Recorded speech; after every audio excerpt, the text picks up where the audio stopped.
Well, hi, everyone. Thanks for being here on this Saturday, well, afternoon for me, evening for a lot of you. Another day looking at the McCann issues. And today I chose to do the discrepancies. Now, I know I've already done 2 lives on the discrepancies before, but they were mostly timeline discrepancies. And although I'll run over some of those beforehand, there's so many other issues which I think many of you, even if you've been on the case for 13 years, many of you have probably forgotten. So first of all, I'm going to start by saying, as always, thank you to Chris and Kim, because, you know, they inspired and motivated me, and they gave me the energy to keep going, and that's important. I wasn't going to be doing these lives initially, and I think it's a good idea to take time to stop and thank those people who do make a difference in our lives, because there's a lot of them. I know there's a lot in my life. So I want to thank you all, and thanks to Chris and Kim for motivating me. And that's really important when you have somebody like that in your life. So, okay, now I expect Shirley might show up to be able to help me, but right now she's missing in action, but that's okay. So I'm hoping that you can hear me okay. Is it, can you just confirm that you can hear me okay? And then we'll start looking at where we're at. So hopefully it's okay. Anyway, what I wanted to, as I mentioned before, what I wanted to deal with today was the lies that we have heard from the McCanns regarding that holiday, which wasn't much of a holiday. And I think I'll just go over quickly, if I can, for those that didn't actually see the timeline. And forgive me, this is going to be from memory, so I'll have to think a little bit. They arrived on the Saturday. Now, at that point, I absolutely believe everything was fine. I don't think there was any planning of anything. I think they were absolutely fine. And the holiday was a go. On the Sunday, everything again seemed fine. They apparently went to the pool, and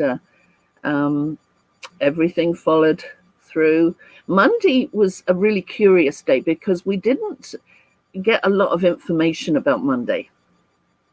And what I'm telling you is based on the statements from the Tapper 7 and Jerry and Kate. And we didn't hear a lot about what happened Monday, and that was very curious in itself. But it could just be that it was a middle day. However, what happened on Tuesday morning was so many issues and discrepancies that came to light for me anyway. And it went through the whole day. So what that told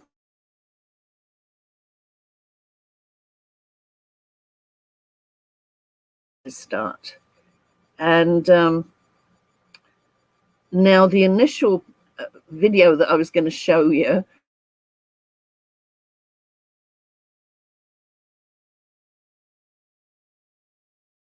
many other countries. So I'm not going to play that one, which I was planning on. But I will play you one I don't think we actually got to. When I did the original discrepancies, I don't think we actually got to that video. Forgive me if I'm wrong. But it was It was regarding, let me check on my little notepad here. It was regarding the mini tennis. And what happened there is that from everything I've seen, I don't believe Madeleine was at mini tennis for several reasons. But this video will give you an idea of some of the reasons why I question it. So, okay, if you can just bear with me here.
Que é uma fotografia, não é? Uma fotografia dessa semana, dessas férias, da Madeleine, em que ela está com umas bolas de ténis e que se nota uma equimosa que não deixa o pulso lá direito.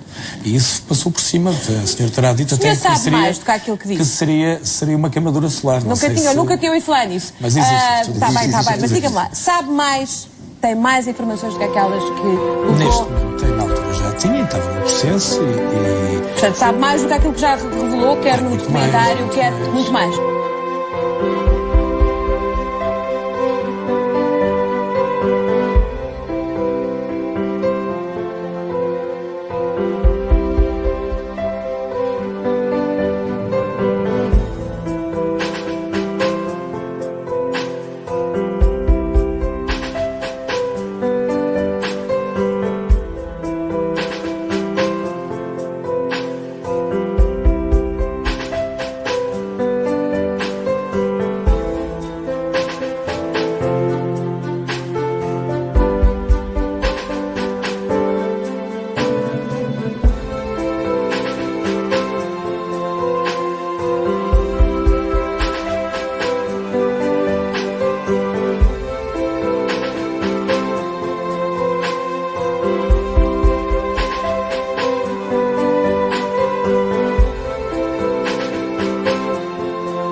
Well, I'm not sure how it's looking for you. I had to cut that out, I think, a little bit before the end. And that's partly because the computer I'm playing that on is skipping, and I'm not getting the full video, so I'm not sure what you're getting. I'm hoping you're getting the full video. Maybe I'll change computers in a minute, but for now, did you notice how many questions there are regarding that tennis? Rachel says one thing, Kate says another, Jane says another, and in actual fact, Georgina, I thought my first, okay, let me go back to once we had all the files. When I looked at it, I didn't think something happened on Thursday. I thought probably something happened on Wednesday. And then when I looked at the tennis coach saying that she saw Madeleine, what I understood she said, or what I thought she said, was that she saw Madeleine on the Tuesday. So I thought, well, nothing could have happened to Madeleine on the Tuesday if the tennis coach saw her. However, a few years down the road, when I actually scrutinized all the statements of everyone that had seen Madeleine, I realized she didn't actually say she didn't see Madeleine. She said that, or that she saw Madeleine. She said she was in a group of children. Now, that doesn't, to me, prove that she saw her. So, yeah, there's lots of questions starting Tuesday morning. And it's because of that I, looking at the rest of the week and all the discrepancies, that's why I came to the possible conclusion that something happened to Madeleine before the Tuesday. And there was other issues, several other issues, the crying on the Tuesday night with Mrs. Fenn. Mrs. Fenn heard crying on the Tuesday night. And maybe I'll try and play you that video. Forgive me if something happens and you don't see it right. Let me know. Okay, thank you.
She had a moment and got out of bed and started crying and started looking for it. I mean, I don't want to dwell on it too much. I mean, I don't know if you saw the documentary last night, so I mean, I have talked about it.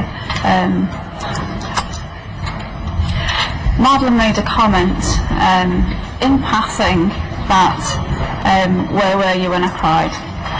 Not just to Mummy, by the way, just generally.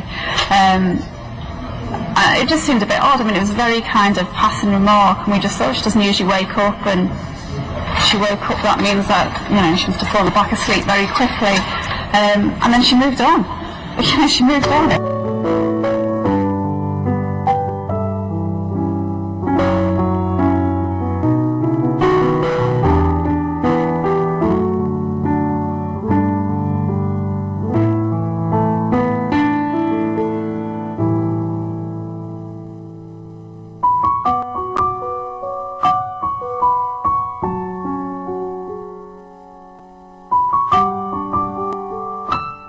If Madeleine hadn't been abducted, we'd never have thought of that comment again.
Madeleine made a comment in passing that, where were you when I cried?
Okay, I'm back again.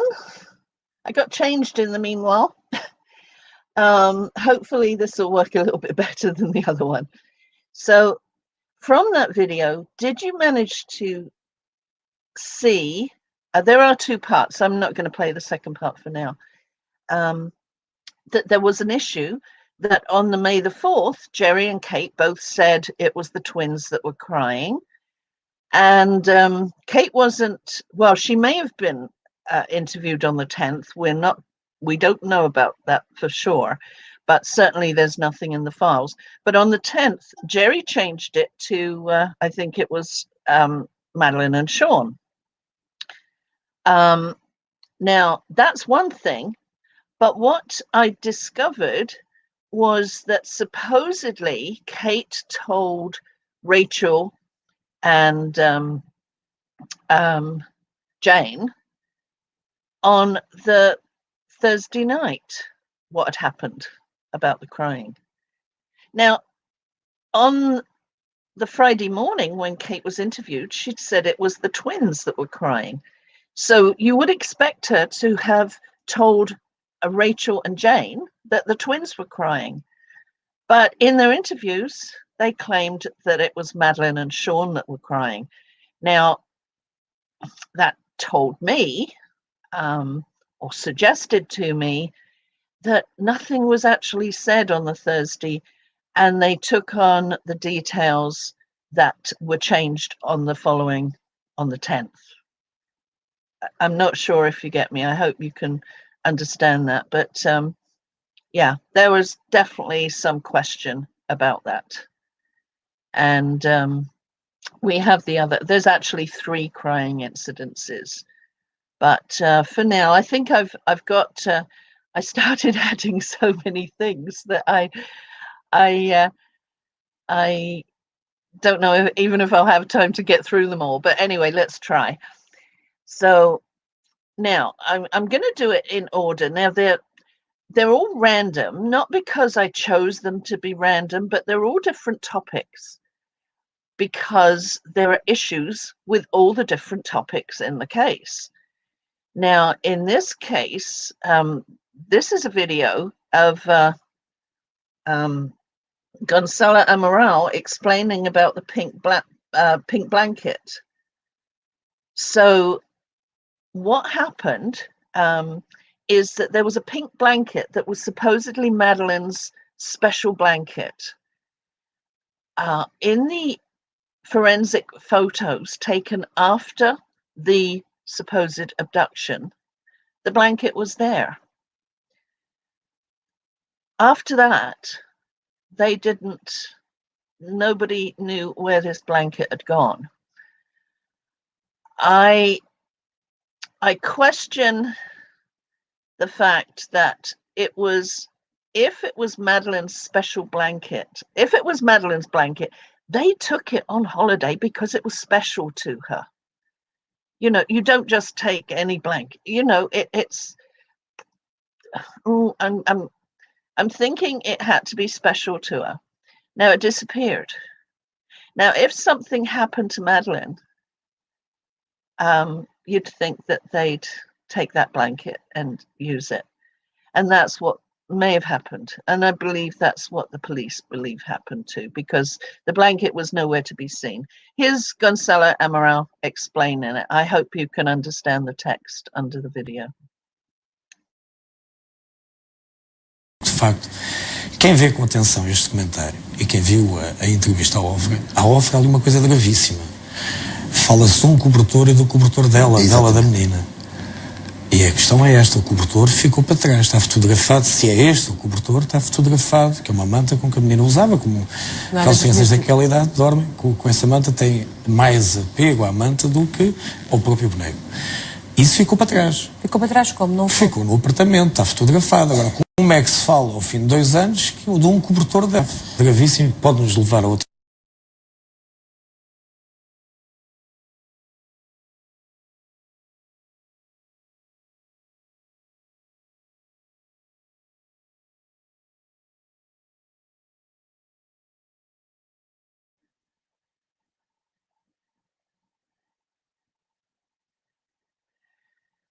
Now, I think you can see from that it definitely was an issue that the pink blanket went missing. But there was also another thing that happened, and that was the blue bag that was seen in the closet close to where Eddie, the cadaver dog, alerted. That also went missing.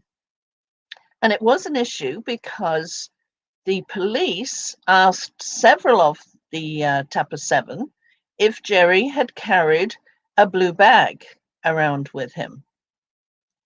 And these are some of their comments.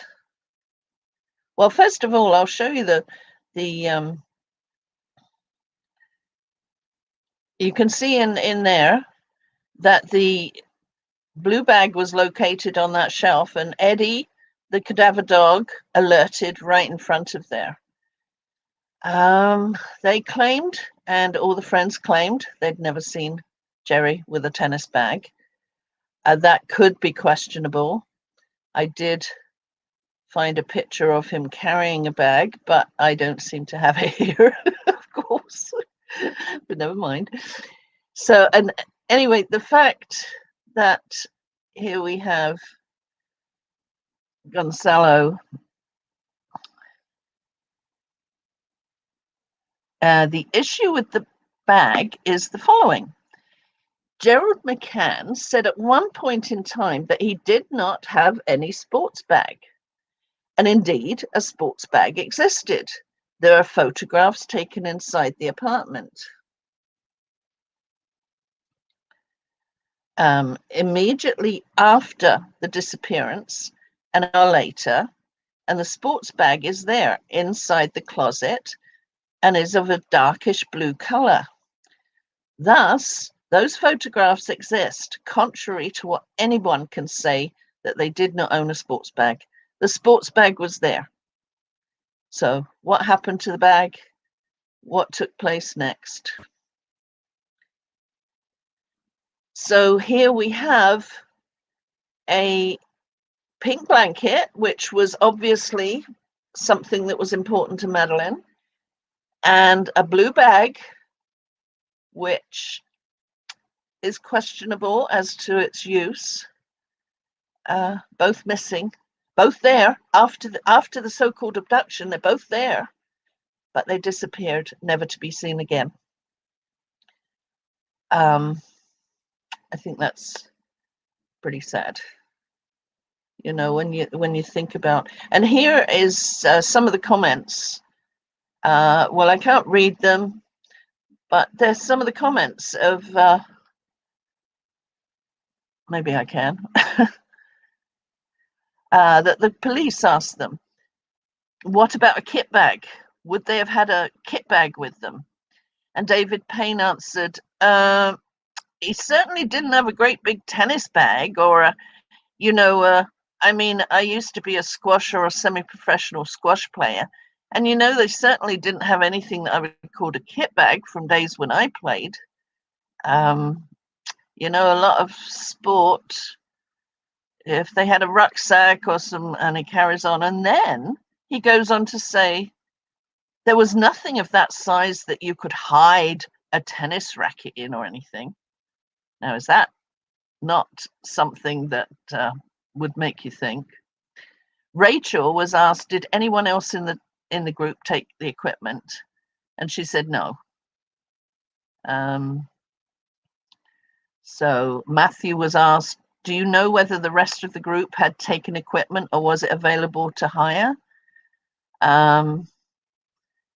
And he just answered, it's available to hire. I mean, definitely. I'm not sure if Jerry and Kate, I think everyone else didn't take tennis kit and hired it, and they both carry on. I think David Payne's comment, there was nothing of that size that you could hide a tennis racket in. Now, who would hide a tennis racket? Or is this one of those comments that is very telling? I think so. So that's the blue bag and the pink blanket covered. What I want to go to next is what I can see come up next, and that is now I think I've played this before, but I do want to play it again because it's very telling. It's something we don't know. It's not in the files, but it has been suggested. And remember, the files do not contain everything. We know that. We know for a fact the files do not contain every detail. So this is just a questionable issue that Mrs. Fenn had, call it gossip, call it a possibility, call it a fact, who knows? But this is what Mrs. Fenn's hairdresser had to say about whether or not on the Tuesday evening they left them all awake, didn't they? Because on the Tuesday there's a lady who lives above, she comes in here to have hair done, and she's saying that Madeleine was crying on the Tuesday from 10 o'clock until 11:45 when they came in. What? And they not come to see? They were doing a chaplain. In the chaplain? Yeah. Not in the another restaurant? Not on the Tuesday. Well, yeah, it's possible they're at Chaplin's on the Tuesday. It's the kind of information I like to just retain. And, if anything crops up, it's just a possibility. It's certainly, don't take it as fact, don't take it as anything in the files. There is nothing, but it's something to listen to. Also, we know that Jerry and Kate deny watching their kids every 15 minutes. They totally denied it and said, oh no, it was every half an hour. Well, that's kind of odd that a parent would not just go along and say, yeah, we checked on them often. But the waiters tell us something different, that it wasn't even every half an hour. So this is from one of the waiters. Again, it's a quote. It's not from the files, but it is a quote. And I think it's something worth noting.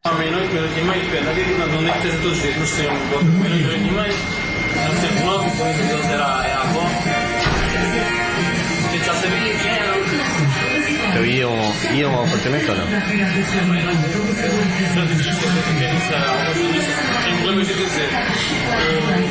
Eles não lembram como estava a dizer no jornal que era meia hora, os 45 minutos. Pá, meia hora não é muito.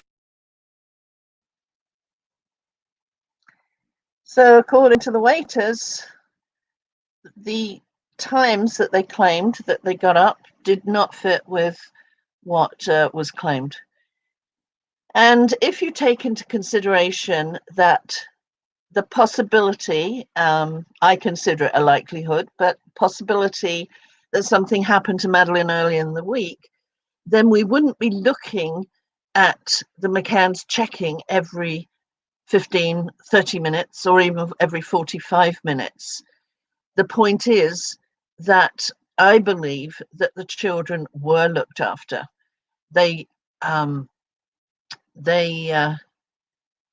if we look at Thursday night, then as far as so many of us, as well as the police, believe, Madeleine was dead. And so that wasn't an issue about leaving Madeleine or, you know, whether it was neglect.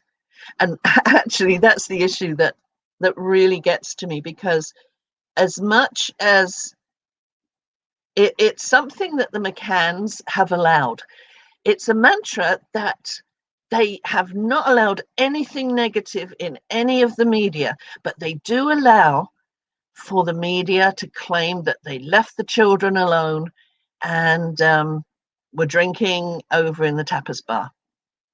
Think about it. Why would they want that known, that they left the children alone? Jerry went out of his way on Tuesday morning to tell Jez Wilkins that they were leaving the children alone. In fact, I think he told him a couple of times. They made a booking and claimed in the booking, on the booking sheet, that they wanted to have every night at the tapas because they were leaving the children alone. Kate tells us this in her book. And we also do have a screenshot of where it says that. And of course, the McCanns claim, well, this is why she was abducted, because somebody came in and saw this. I think it was all just contrived, sadly. And so the issue, the other issue actually that a lot of people are not familiar with, and I don't have the video, but that's okay, is that Gonzalo Amaral claims that nobody went to see the children via the front, except maybe the Paynes. If they went, they had a monitor, so maybe they didn't go. But as far as Jane Tanner and Russell O'Brien, Matthew and Rachel and the McCanns, he claims they all went through the back patio doors. Now, the patio doors, you could only be locked from the inside. So if you were going to gain entry through the patio doors, you either had to leave them open or you somebody was in there to let you in. And that's what I absolutely believe, is that the children were looked after. It was only after something had happened to Madeleine that they had to change everything around. And there is one particular video which kind of shows me the very likelihood that that is what happened, is that they initially claimed that the shutters had been jemmied. They told everybody, all of their friends, the shutters were jemmied, they were up and the window was open, and somebody got in and took Madeleine.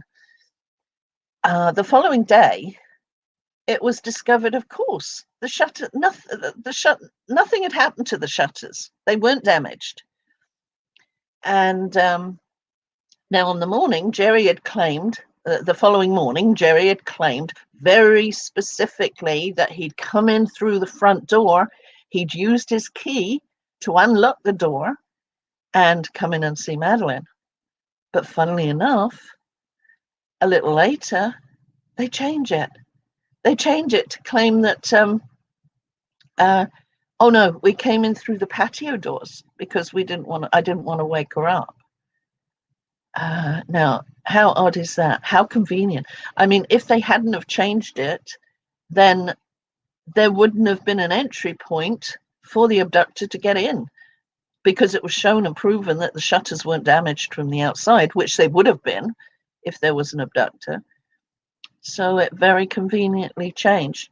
And here is a video of him actually claiming that they came in through the patio doors. Now, initially, as we know, it was the front doors.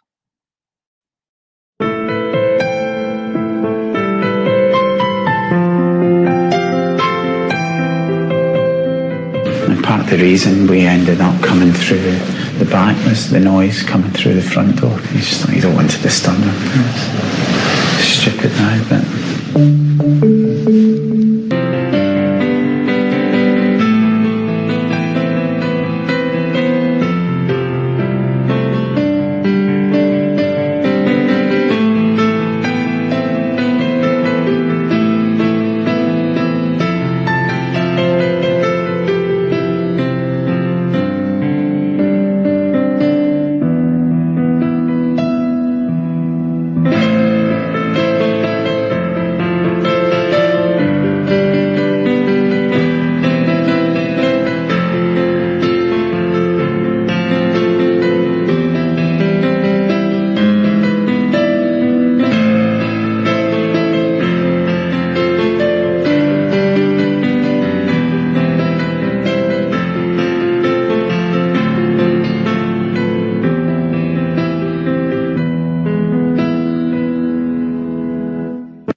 So, as you can see, another changed story. I mean, the story's changed. I will give anybody the allowance for memory. In fact, most of what I've done right the way through, I do not take what could be considered a memory issue for obvious reasons. But when somebody, the night before his interview, had said, yes, I came in through the front door. He specifically said he unlocked it with a key. And that was, 12 hours or whatever later. And then decides later, well, hang on, that means that the abductor couldn't get in. So he changes it to leaving the patio doors open. That was the first thing that came to my mind, and maybe to yours too. Here's another example of how they backtracked, and this is using Clarence Mitchell, their PR man.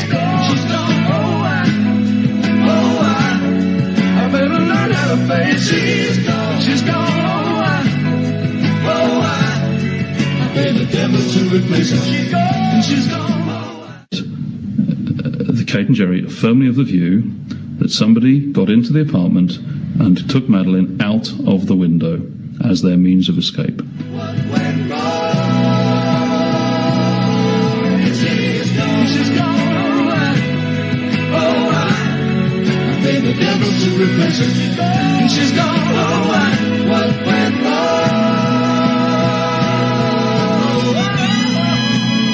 initial accounts from Portugal appear to indicate a cut-and-dried case of child abduction. They were just, watching the hotel room and going back every half hour, and the shutters have been broken open and they've gone into the room and taken Madeleine. Is this a little girl, the sort of little girl that could have wandered up on her own? Would that be at all an option to look at? Or No, not at all. It's been broken into. In the hours and days that followed, the McCann's family and friends in the UK told reporters that the shutters were variously broken, jimmied open, or smashed. In fact, the shutters were not in any way damaged.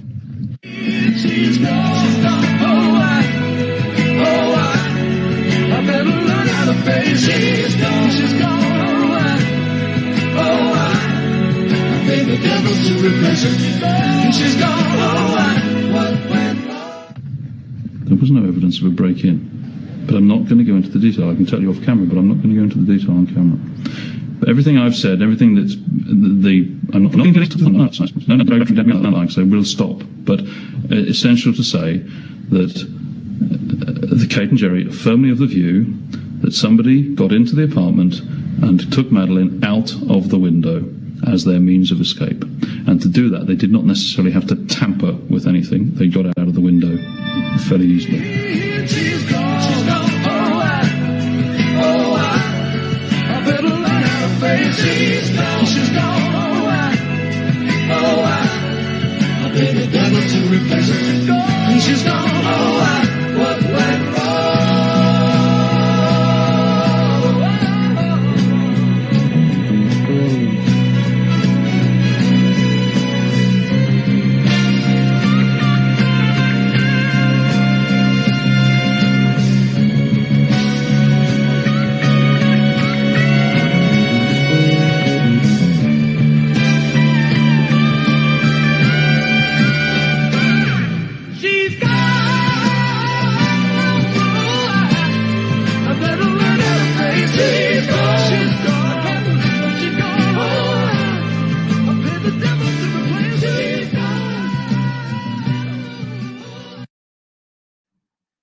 Well, I hope you find that as interesting as I did.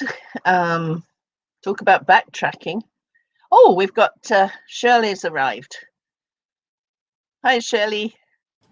Hi, sorry I'm late. Oh, you're not late.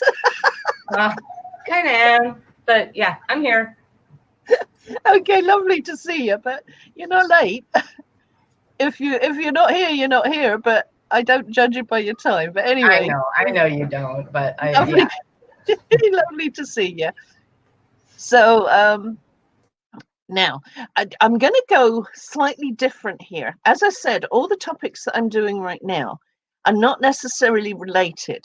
They are different topics that I chose because there is an issue. In this case, it's just a quick little, I kept coming across all these videos that I've done and totally forgotten about, and they don't really fit into any Saturday topic. So I've kind of added them on here. And this one I thought was an interesting one. It's a comment by Isabel Duarte, their lawyer in Portugal. I nearly forgot where I was there. Okay.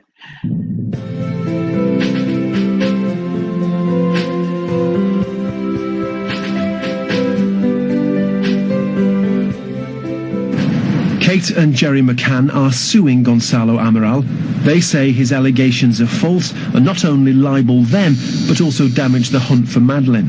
Hi, it's Richard Bilton from BBC Panorama. We're here for Isabel Duarte. The libel lawyer concedes that defending the McCanns against the former detective is not a popular fight here in Portugal. I feel alone. Why? I feel alone because I don't feel support. Not in public opinion. I have friends that don't want to talk to me about the case. Why? I don't understand. Because everyone believes in Gonçalo Amaral. Everyone believes that I am defending a father and a mother that have killed the daughter and got rid of the corpse.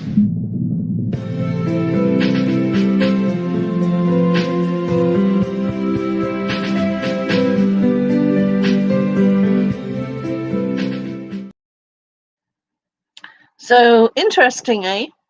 And this is why I'm really enjoying showing you all these little different clips of questionable things about the case that I think many of you, even those that have been here for 13 years, have forgotten about, or they don't get accessed. And that was one of them. But that gave me inspiration to play this next clip. Many of you are aware of Duarte Levy. He was somewhat controversial, but he was integral in the fact that, from what I understand, he is the one that bought us the videos of the dogs. Now he was accountable for bringing us a lot of other information. He's a journalist. was a journalist, and sadly he passed away a few weeks ago. Rest in peace, Stuart. And that's why I'm including this clip. This is him on the phone regarding the McCanns want to build an illusion about everything. So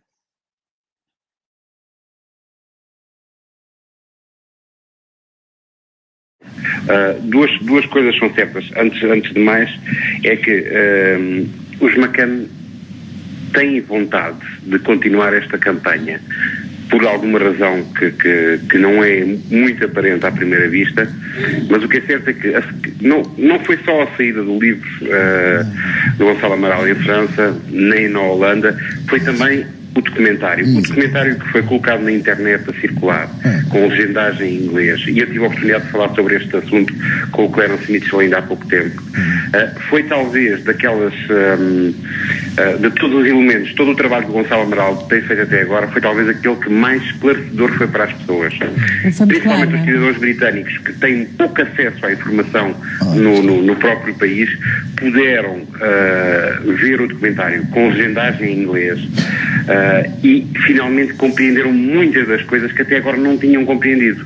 E o grande problema, penso eu, que os McCann têm neste preciso momento é que, tirando dentro do Reino Unido, a Europa inteira, já praticamente toda a gente ouviu falar do caso e muita gente já viu ou o documentário, ou já leu o livro, ou os dois.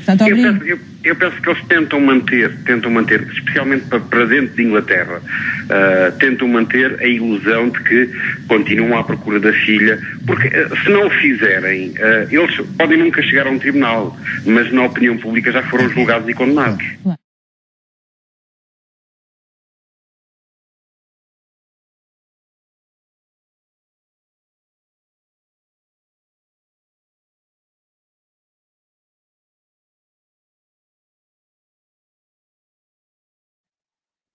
I think that's interesting to note.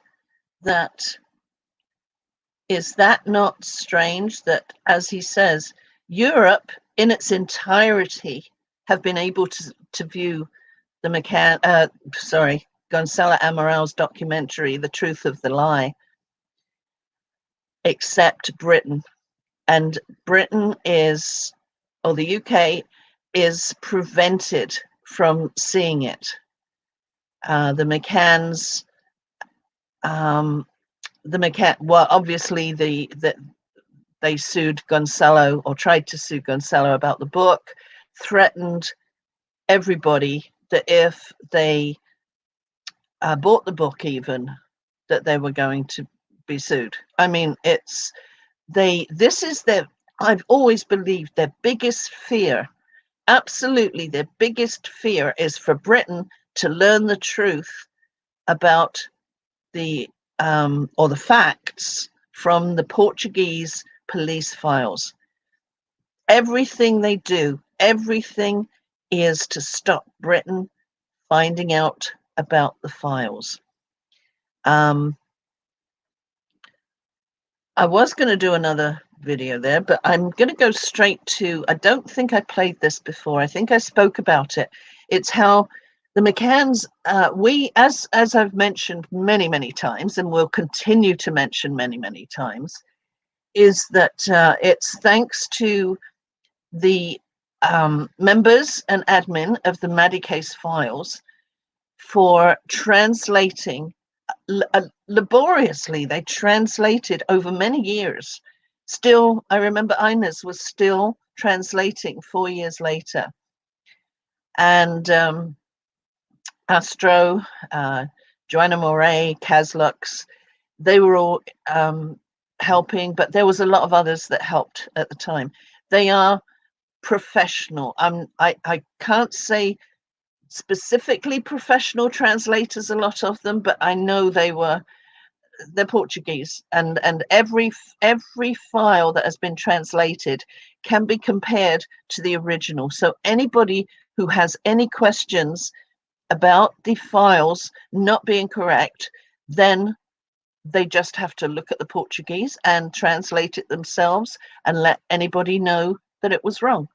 That doesn't happen because they were so superb at their job. But anyway, they did those files for us, and that's been what we have based everything on. Without those files in English, we wouldn't have been able to discuss everything that we do. Now, the McCanns decided to spend £100,000 to translate those files themselves. And can you believe they haven't released them? Now, you'd think if they're searching for Maddie and everything was above board that they'd release them. No, they paid £100,000. And I think you'll see from this video that it's just awful.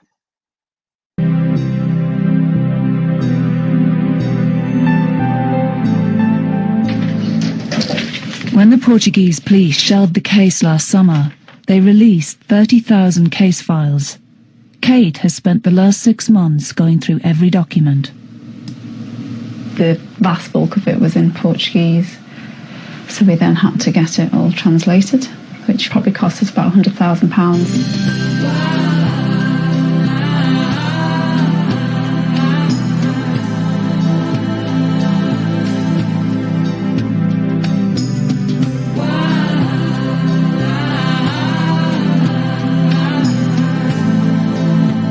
I think my work is incredibly valuable. I don't believe anybody's got the motivation that I have.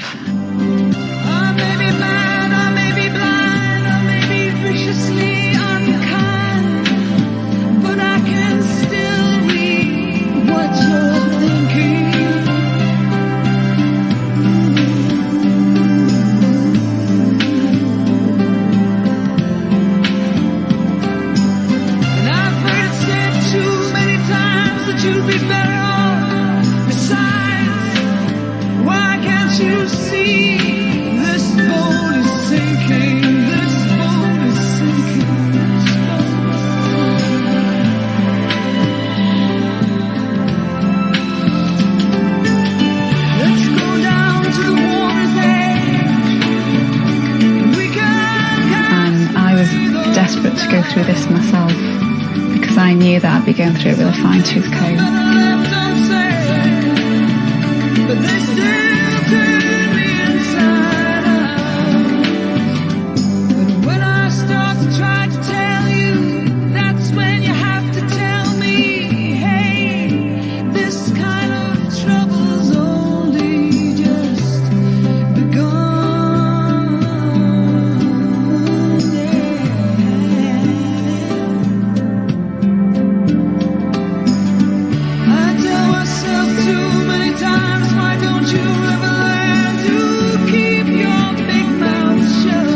Spent months and months and months and months going through it, evenings, weekends. So obviously I just worked really hard just to get through it.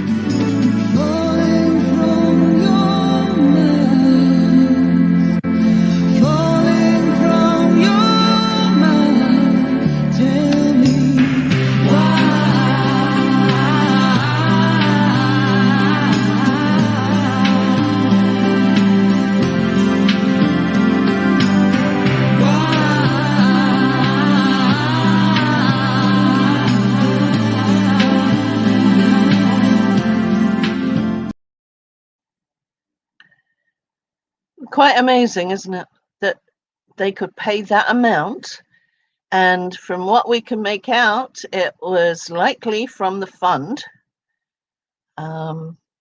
to pay for the translation that Kate just really spent hours going over. And I mean, never mind, for 13 years, thousands of us have spent our time going over it, and we all know what the conclusions were from reading it. So that's why I think quite shockingly, I showed you a clip a screenshot last week in their Madeleine group, the Madeleine, I can't remember the name, it says we do not write about the investigation. We don't want to discuss the investigation. Basically, their rules of the road is you are not allowed to discuss the investigation. I mean, what does that tell you? It leaves me speechless, actually, doesn't it? Which is hard to do, but I was going on to the next one, and these are not in any order, and I've already wanted to get to a few points before now, but let me just address that there's two videos here I want to address. The first one is really questionable about how there was a supposed sighting. I say supposed. We probably wouldn't have known about it, except I think Pamela, who hosts the PJ Files, accidentally got an email, and this is this explains it a little bit.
There were so many sightings.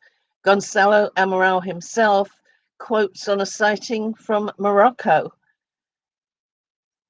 which was so questionable that when you actually look into detail about this sighting, which I have, but I haven't got it on here today, Mary Ollie claimed that she saw what she believed to be Madeleine in a gas station in Morocco. Now, that sounds possible, but the questionable thing is, first of all, her husband is from Rothley, the same town that the McCanns are from, or a partner, I'm not sure, don't want to quote on that. And not only that, when the police actually investigated and looked at the CCTV, there was no young child there. But she continues years later to bring it into the public again, a few years ago. It's just unbelievable how they try to influence that Madeleine is still alive. Now, this next video is one which is actually very close to me. And the reason is that when I was admin of the Heidi Ho, the Madeleine McCann controversy group. It was the group I had before I had the current group, but I was kicked out, but that's another story. Anyway, during that time, I had issues with admin, anybody to help me. Now, it sounds like I'm going off topic here, but it's all part of what happened. Is that one morning I was out just, you know how you do, go out in the morning and check, untangle the morning glories in the garden. And I was doing that. And all of a sudden, my back just ripped. I could actually hear it. It was kind of creepy. But from then on, I could barely walk. I managed to get back up to the office. And I was there for a short while, but I had to go and lay down. There was no way I could, I couldn't stand, I couldn't sit, I couldn't move, I couldn't do anything. So I went to lay down. But at that point, I didn't realize there was absolutely nobody modding the group. And of course, this was back when there was only about 2,000. I mean, it wasn't like it was a, you know, I think we've got about 15,000 now. But regardless, I had no option. So I remember getting up at 3 o'clock in the morning. And as soon as I logged in, it was like crazy. Apparently, it was all over Twitter that we'd had somebody in our group, in a thread, had, it was a thread, it was around the marathon time. And it was a thread where people were joking about Kate going into the marathon. And, you know, jokes like, oh, we should put the cadaver dogs behind her and silly things like that. And one said something about, oh, yeah, and when the gun goes off, bang, something like that. Just some random kind of comment. But the pro-McCanns took it. That night, that was a Thursday. They took it. It was on Twitter. It was all over Twitter. And it was going crazy about threats to Kate. Now, I save everything, as many of you know. And this is the reason that we do save everything. And in HDH, Kerry and Cherry and Helen and Linda, they're under my strict rules. And they have been so great. We've been together for 7 years. They are so wonderful. Every single comment that is deleted is saved. We can go back since 2012 and see every single comment that's been deleted, which is important, because if anybody was to accuse us of not deleting anything, of, you know, leaving things up, we can show that we have actually deleted it. Now, that particular thread, I'd actually saved the full thread. So that was Thursday. Sunday morning, all of a sudden, it's all over the newspapers. It's the front page of the Sun. It's the front page of the Star. And sadly, the lovely lady who had made this comment was out walking her dog. And she picked up a paper and suddenly saw herself on the front page of the paper. And she was absolutely petrified. So I was able to contact her. Now, at the time, I was talking to the Operation Grange detective.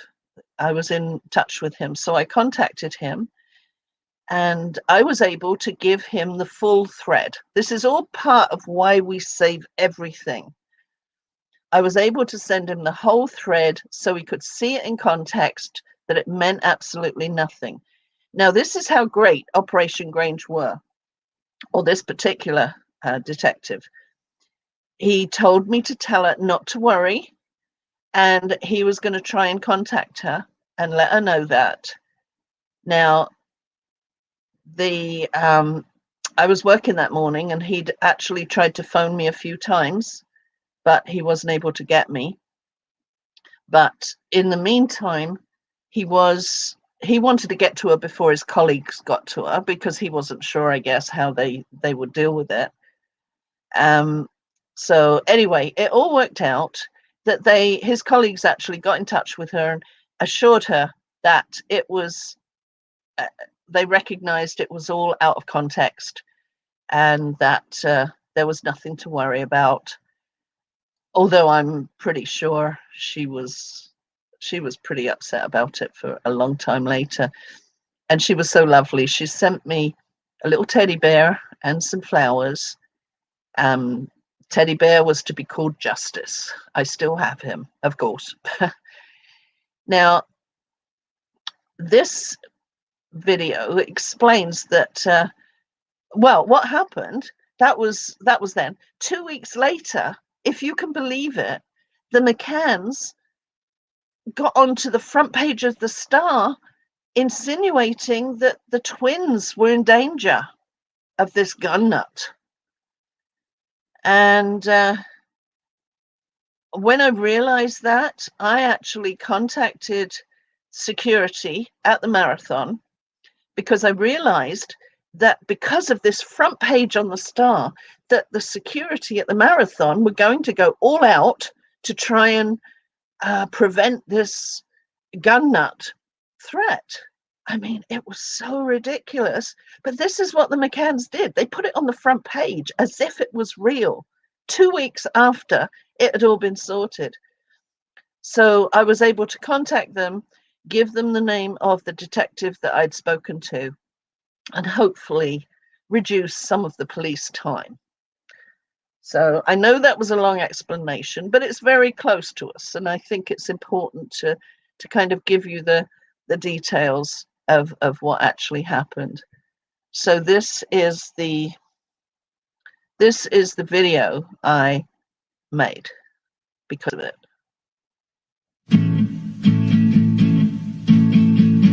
Just running scared. Each place we go, so afraid that he might show. We both feel very strongly that more should be done about internet abuse. It's shameful, absolutely shameful. It is. I mean, people wouldn't get away with behaving like that on the streets, and yet they feel that they can hide behind the computer at home. It's totally cowardly. It really is. But you always rise above it. You have to. Yeah, running scared. What would I do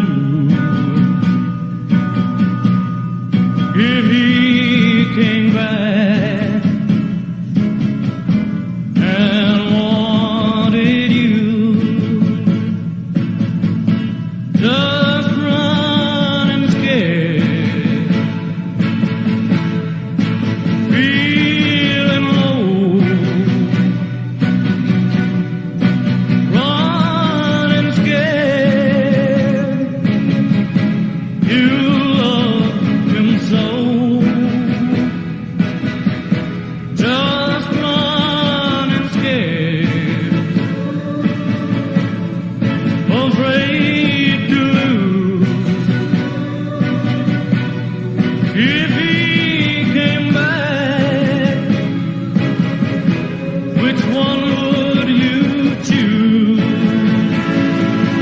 Then all at once he was standing there, so sure of himself, his head in the air. My heart was breaking. Which one would it be?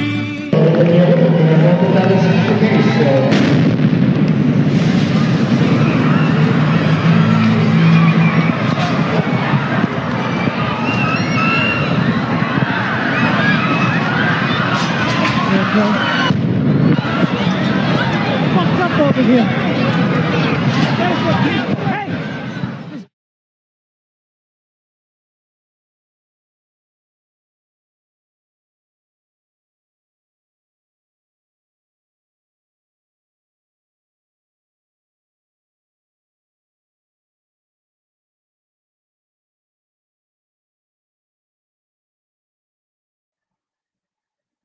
So you can see how dare they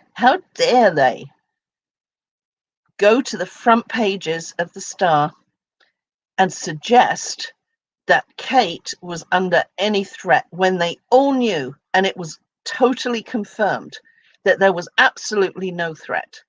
It was like the person concerned was a lovely lady, and like any of us. Like, this is disgusting that they did that, and disgusting that would have caused so much.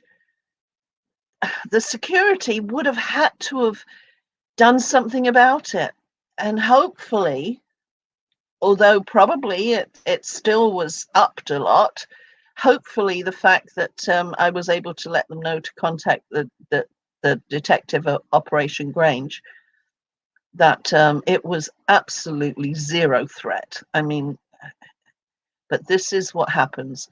That's why and we are in Heidi Ho Controversy, I decided to, because I value my admin's time, and when there are replies onto threads, it takes time to open replies and check, and that's why we try. I mean, lots of people still do, but we try not to allow reply comments, because for the admin who give their time voluntarily to go through and open all the replies is just tough going. If everything is on one thread, as it used to be in the old days, then it's much easier for them to monitor and make sure there's no libel. And thanks to Stella, who still, bless her, to this day, you'll see her with her little sticker, please do not use reply button. And thanks to them all for doing that. But it is because that explains why it's so important not to be on top of everything and not to allow libel, because somebody can take it and run with it. And that was just amazing. So thank you for going through that. To move on again to something. Now this issue is something that I found to be very interesting, but quite disgusting, to be honest. Now, if you consider, this is about Kate's diary. Now, we and the police believe that something happened to Madeleine during the holiday. I don't know what day. I don't know. But by Thursday, something happened to Madeleine. Now, following that, Kate decided to write a diary. And this diary, I may be wrong, maybe it was Philomena who suggested it to her, but it was after the fact. But anyway, she started to write this diary, and it was a diary to and about Madeleine, as if she'd been abducted. Now, that to me immediately sent out red flags, because if the McCanns knew that Madeleine was dead, then this diary was a farce, totally contrived, totally. You know, even if they were trying to hide the fact, why would you write a diary? And then it started to become clear to me, because shortly after, the diary, which the police had possession of, some extracts started to appear in the Portuguese press. Now, nothing was, as far as I know, nothing was done about this diary. Written to a child that, yeah, never mind. Anyway, it started to appear in the Portuguese press. A while later, the News of the World got hold of the information. Now, from what I understand, call me naive, but I do believe that as a newspaper, regardless of what they went by, they were interviewed at the Leveson inquiry, and I do believe what they say, what Colin Myler says, that they did put it through Clarence Mitchell, and he had no opposition to it. And what happened was they reported it. It was an article in the Sunday News of the World. The McCanns immediately were upset. And in actual fact, one thing we didn't know till years later, was they'd actually got £125,000, what was called hush money at the time. It was a hush payment. It was quickly changed to be to go to the fund. But initially it was a hush payment. Nobody knew that they received that money. Now, when you look at it, if Kate wrote that knowing that Madeleine had died, was she expecting it to be read? I mean, why would you do that? And the fact was, it was read, it was published, and they received money for it. And I think just the fact that she wrote it means that they were expecting something to come from it. And they did. They received it. So this is just a short portion from the Leveson inquiry, where Colin Myler was explaining that he really believed that they knew it was going to be used in the article. You having established that you wanted to ascertain whether or not there was consent from Dr. Kate McCann for publication. Have I correctly understood the position? Yes. But the obvious question, Mr. Myler, is this. Why didn't you not telephone either of the McCanns and find out whether they consented? Because Ian Edmondson had assured me on more than one occasion that Clarence was aware of what we were intending to do, and had said, good. I think it was very clear from Mr. Edmondson's point of view how he spelt out what he was doing. And indeed, I stressed very clearly by using the phrase that I did not want Kate to come out of church on Sunday morning and find that the diaries were there without her knowledge. But you were, of course, aware that if Dr. Kate McCann had not given her consent to the publication of this personal diary, she would be outraged by the publication. You were aware of that, weren't you? I wouldn't have published if I thought that she hadn't been made aware of it. And Mr. Edmondson was telling you that he had obtained consent on what day? Well, it was absolutely clear from the Friday to the Saturday that assurance had been given to him and given again to me. Given it was going to be a front page story after all, wasn't it? Which Friday to which Saturday are we talking about? What date? 12th and 13th, isn't it? Yeah, in other words, the sort of from the Friday conference to deciding, what you're doing with the front of the paper. I see. I made it clear, I think, on the Friday by using that phrase, and I repeated it to him again on the Saturday. And at no stage did he indicate to me that Mr. Mitchell had told him it wouldn't be appropriate to do what he'd been told we were doing. Given the importance of all of this, why not just pick up the phone yourself and find out? Oh, Mr. Mitchell was a very experienced media spokesperson, absolutely. I had no reason to believe that what Mr. Edmondson was telling me wasn't correct. Were you told by Mr. Edmondson before the diary arrived in the offices of the News of the World, which we know to have been Saturday, the 6th of September 2008, that there was no intention of publishing a story based on the diary until the McCanns' express consent had been obtained? That was my understanding. That there would be a conversation between the News of the World and the McCanns to obtain their permission to publish the diary. Were you told that by Mr. Edmondson in those terms? Yes.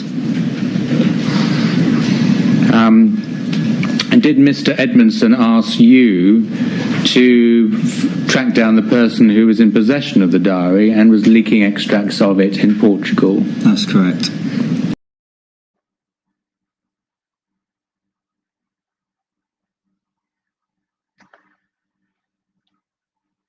Now you can see here, they received £125,000 hush money from the News of the World for publishing it. But if it was written knowing that Madeleine was dead, then could that mean that she wanted it read? Why else would she write in a personal diary about finding Madeleine if she already knew she would be found? Was it contrived? You have to ask why.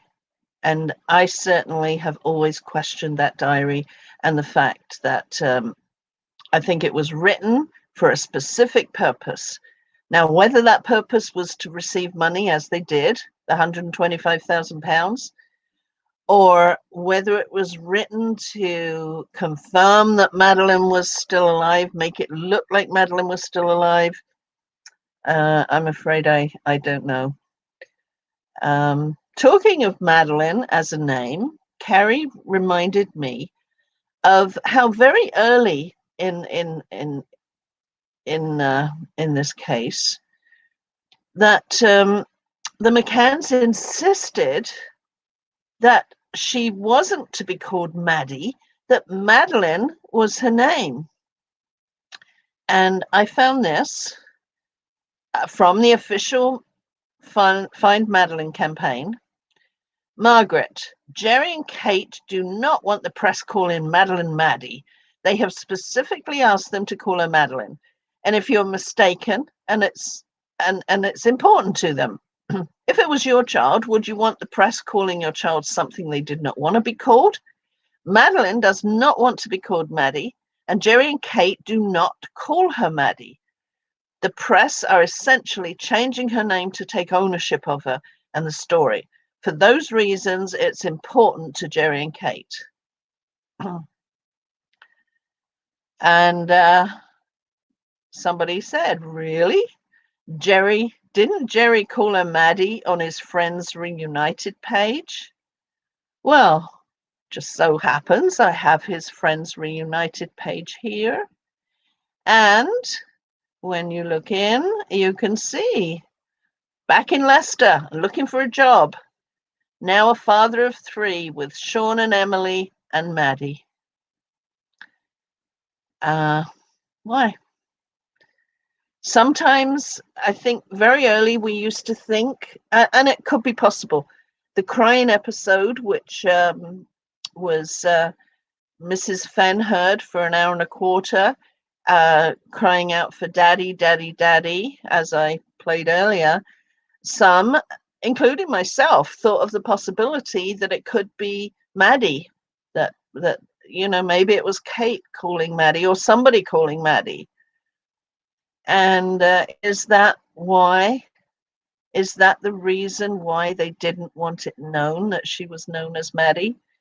I think later on, and I didn't get the clips for it, but I think, wasn't it called Search for Maddie or something? I think, the pictures with the eye. And so why? I mean, there was some reason, there was some question about that.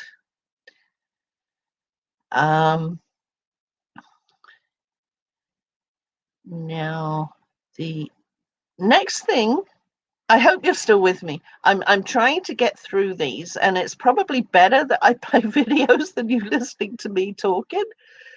At least I figure that. So I'm going to play you another thing. It was in the Panorama program, and I took all the clips and put them together. And this is Kate McCann. Now, this is Kate talking to John Corner, a friend of theirs, who came over on August the 1st when the dogs were called in. And this is, I believe, to be the day that the Portuguese police actually went to their villa, the villa they were in at that time. And I think Jerry went off to deliver leaflets somewhere, and Kate went to this location.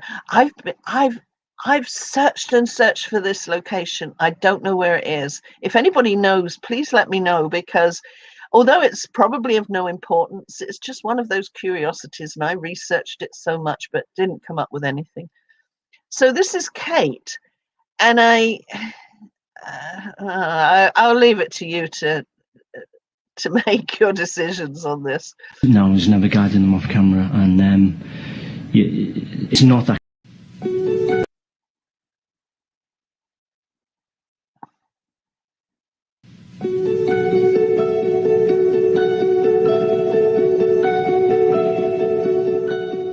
There's a textbook about it, is there? Like what to do when your daughter gets abducted. It's funny, we were having such a good time, just like with our friends and their kids, and I think because it was a group of us, you're into each other, do you know what I mean? You kind of, your interactions with each other, whereas maybe if it had just been me and Jerry and the kids, you know, you probably spend a bit more time looking around, you know. I mean, we're all new to this, it's awful, and you know, it's horrible for anyone to have to go through, and we're just doing what we think's best, and we don't know what we're doing is right, you know. There are many inconsistencies in what the group who were having dinner with the McCanns, the so-called Tappers 9, have said in their witness statements. This is what the McCanns say happened that night. There's a party of 9. It's coming towards the end of their holiday, and most people are drinking. All the couples have children in the apartments. They say they took turns to check up on them. We all knew what we had to do, what we were doing, and you know, it worked. It was a system we had going, and it just seemed totally right, you know.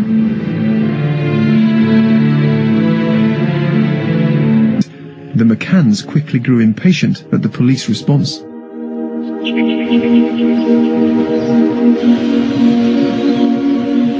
It seemed bloody slow at the time, you know, and I don't know. I mean, again, you've got to put it into perspective. You know, it's a quiet, sleepy place, certainly at that time of year.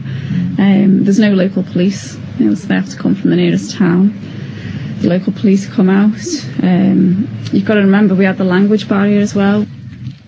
John Corner is a film producer. He's also godfather to the McCann twins. The McCanns say because he's a friend, he's invited to make a film for the launch of a YouTube channel for missing children. And on August the 1st, he arrives on the Algarve. When John Corner arrives at the villa, Kate tells him about Jerry taking his sister and brother-in-law to the airport. Jerry took them, yeah, he's a bit crumbly, I think. I think he was all right, and then he said, right, I'm going to go now, and then he lost it. And I got a text from Trish, and it said, nearly choked on me full English because of that tiny tears husband of yours, you know. But yeah, no. Is he big brother or little brother? Little brother, yeah, Jerry's the youngest, yeah. He's the youngest, isn't yeah. He? Of course. Because the media see Jerry as this kind of emotionless warrior, and he's not really, is he? No, he's not. I mean, it's really harsh to say that, because I mean, you know, he's always been a very focused person. He's enthusiastic, he's focused, and he's incredibly positive, which is great for me, to be honest. And he's obviously used to speaking in public, not dealing with media, but speaking in public. So he's able to go on and do that and throw himself into it, you know. And I think that's what people see. And you know, people say, "Oh, how can you do that? Or how can you stand there and do that when your daughter's been taken and everything?" And I mean, I've been like that before, you know, and there's been other cases of kids that have been taken or killed or whatever, and you think to yourself, how does anyone cope with that? How could you get through another day? And then you throw it back to yourself and think, how did I get up this morning? How did I get a shower? How did I get my breakfast? And something obviously gets you through it, apart from the first few days, which you have total sort of physical shutdown, but something gets you through it, do you know what I mean? And I think until you're in that situation, you just can't say. You know, he has his lows as well, you know, for sure. And in fact, probably Jerry's lowest points were often on a Saturday, because we had like a family day. We just say, right, we'll try and put the work on hold as much as you can, and we'll do something with the twins. And he often found that the hardest, because we were having family time without Madeleine, you know, it just didn't seem right. Because you're their friend, people might treat these pictures with some scepticism. What difference do you think it made that you were their friend? Were you, for example, guiding them off camera? Not at all. I was never guiding them off camera, and it's not that kind of relationship with Kate and Jerry. I was never guiding them off camera, and it's not that kind of relationship with Kate and Jerry. I just let the cameras run, and we burnt a lot of tape. Just let the cameras run. But not There's me. We haven't been here. There'll be plenty of people who won't buy that. This was their friend filming what they wanted seen. But their supporters would say they weren't then suspects. And if they were hiding an extraordinary secret, is it likely the couple would invite a camera team, however friendly, into their lives? See you later. On the day filming was due to start, the police arrive at the McCann villa. As these pictures show, they would return. The Portuguese had rejected their request for the FBI to come in, but they did bring in a British forensic team with sniffer dogs. Forensic teams had found what were thought to be specks of blood in the McCann apartment. Those sniffer dogs had reportedly reacted to the scent of death in the McCann hire car and on Kate McCann's clothing. People were starting to think what had previously seemed unthinkable. Kate McCann talks to John Corner as all this is going on. We're just doing absolutely everything we can do, you know, to help find Madeleine, and the last thing we want is to look back and think we could have done more. They've been watching us over a matter of days, I'm sure. You know, they know, you know, they must have known, you know, that Jerry had just been into the apartment, and then you're right, there was only a small window of opportunity, but, you know, I mean, there isn't a day that goes by that I'm not kind of thinking to myself, why did I think that was okay? You know, was I wrong in thinking that was okay? And, you know, I mean, all I can say to myself is, I know how much I love my children. I know I'm a responsible parent, and I know that, you know, and I've just got to keep saying that to myself, really, you know. And it's not about us, you know. We were bobbing back and forward several times an hour to see the kids, so you know, it's not about us, you know. I think that the problem is it's this predator basically who's been watching us, which gives you the shivers anyway, and broken into the apartment and taken Madeleine out of the bed.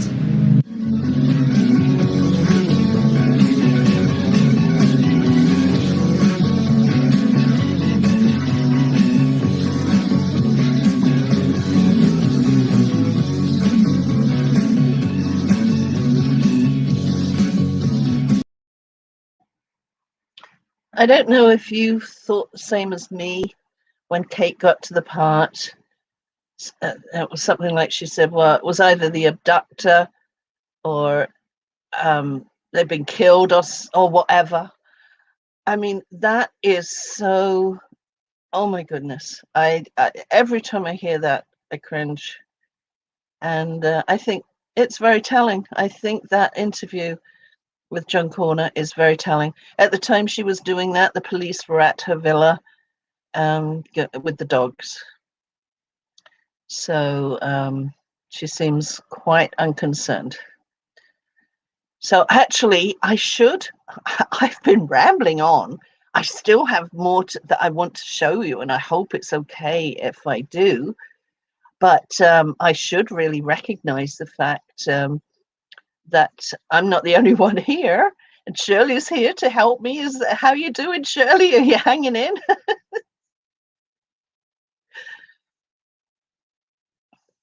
She has to find a little button to unmute.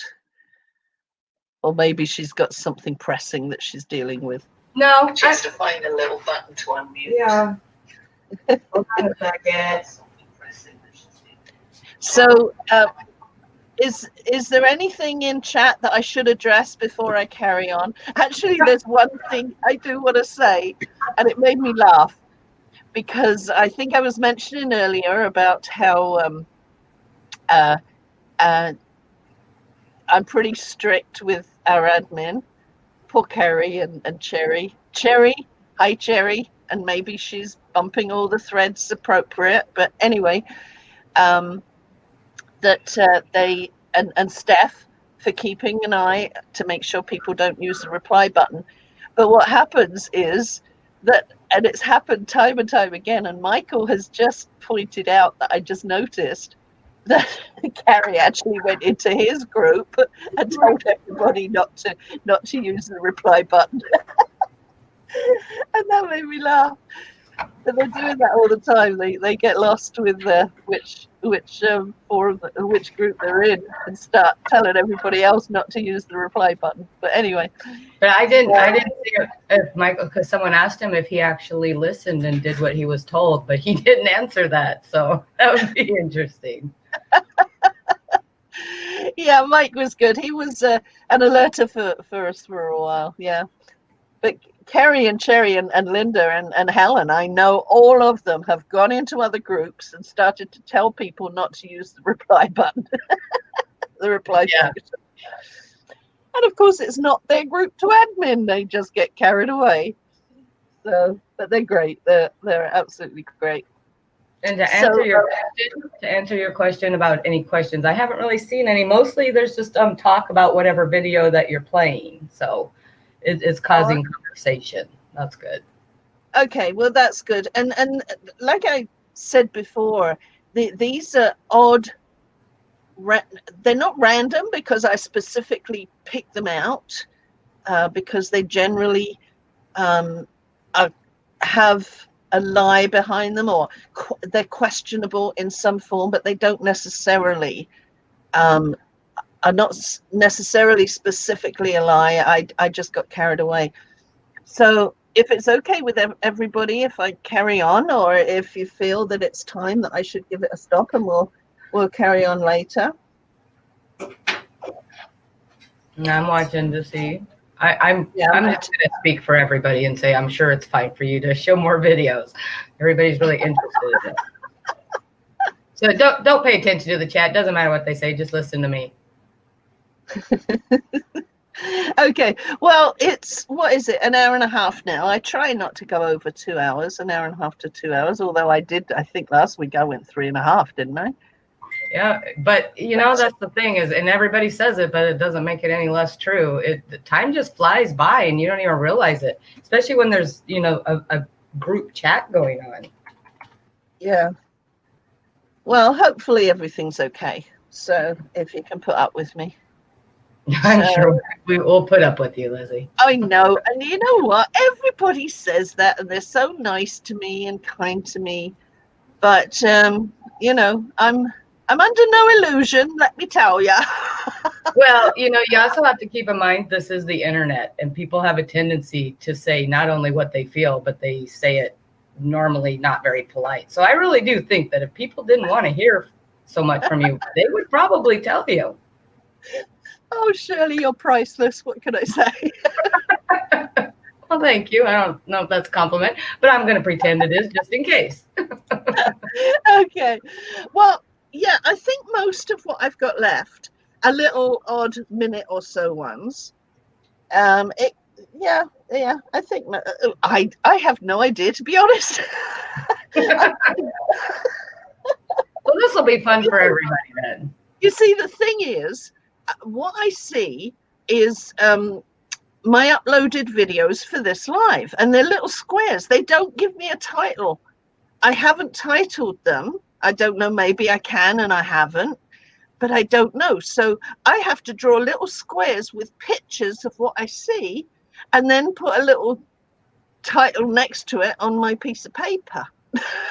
It all gets very very now I'm quite organized this week compared to last week, but it's still difficult to kind of get a running kind of flow. So they do tend to be random in that respect. And one is I'm looking at right now, and this is one which, and I'm hoping that a lot of these are videos or little video clips that people have not either seen, didn't know, are quite shocked by, or had forgotten. And that's the point of what I'm doing, is I'm more of a reminder of what everybody may have missed. Or anyway, this one that I'm seeing is, at one point, Channel 4, Jerry and Kate did a video, a documentary for Channel 4, which I didn't upload for obvious reasons. But during the course of that, there were interviews with the actress that was supposed to play Kate, and Lisa Donovan, I think is her name. And I say think because I just looked down and had a check. Anyway, Lisa Donovan was the actress that was supposed to play Kate. Now, what was really weird is all her scenes ended up on the cutting floor and none of them were shown. Now, is that weird or what? Yep. Absolutely odd. But anyway, here she is, just in a quick interview with Clarence poking his nose in, basically telling her to not say anything. So here she is. Mas no seu lugar surgiu Lisa Donovan, uma atriz americana radicada em Inglaterra, escolhida para desempenhar o seu papel na reconstituição. I think it's going to be harder to represent. It's very emotional to open the door of a room and feel as if you're in that situation. Can't imagine what that would feel like. What do you think has happened to Madeleine? It's not for me to say. Lisa's not going to talk about the details of the case. She's happy to talk about herself and her role in this.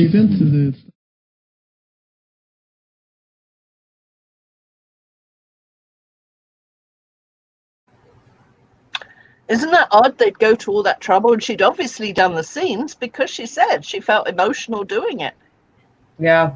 Yet they didn't use it. And as I say, I've never been able to upload it for obvious reasons. So it's not one that a lot of people have seen, at least not on our channel.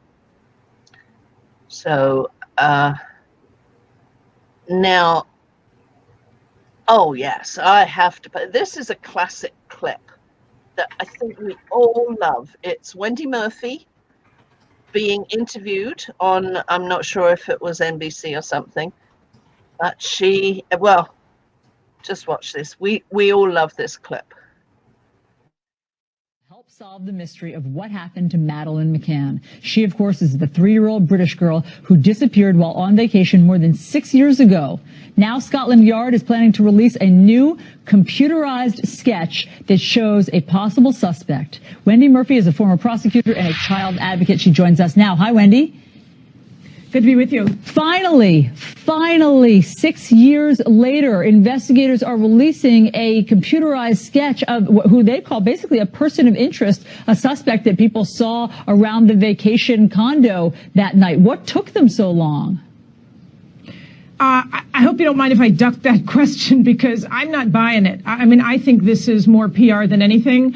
There's, in my opinion, no new suspect, and there will never be a new suspect unless and until the parents answer questions. Remember, Kate McCann, poor Madeleine's mom, refused to answer 48 questions. Now, and Wendy, hired when a team of lawyers right away. But this is important. She refused right away to answer. She hired lawyers right away, refused to answer 48 questions. Things like, what did you see when you walked into the room where your child was supposed to be sleeping? I mean, I am so not interested in being dragged down a rabbit hole about fake suspects. And I think this is all related to a civil suit now underway in Portugal. The McCanns sued the former police chief for defamation. Because he wrote and now this Kate book, wants this alleged tell-all book. Yes. But Wendy, hold on. Let me tell you the other side of this. Because there's a lot of evidence on the side of the parents being completely innocent as well. They say that the Portuguese police never took the case seriously. They never did the kind of investigation that we certainly would have done here in the United States, which is talking to other people at the vacation, where they were vacationing in Portugal. Furthermore, Kate and Jerry, the parents, have appealed to their country's Prime Minister, David Cameron, for help on this investigation. Is that something you do if you're trying to stay under the radar and you feel guilty? Do you hire the nation's biggest defense attorneys, PR firms, and refuse to answer questions? The Portuguese police did a very good job, and the PR misinformation, especially in this country, is doing a disservice to this poor little girl who is dead, I believe, and has no voice. The libel suit currently underway in Portugal is important because the McCanns sued that ex-police chief, claiming he lied about them in his book. Now, Kate McCann wants to testify in writing because she doesn't want to submit to cross-examination. I think this is all related to that, and this whole "we have a new suspect" thing is part of them again trying to distract attention from the fact that as parents of a missing, probably dead child, what are you doing not answering questions? Please. It's such a tough one. As you know, this has gripped our country and Europe to try to find this little girl. And when things like Elizabeth Smart put out a book and she's found, she comes home, you still have hope that maybe Madeleine McCann is alive and can come home against all odds. Great to see you, Wendy. Thanks so much for your...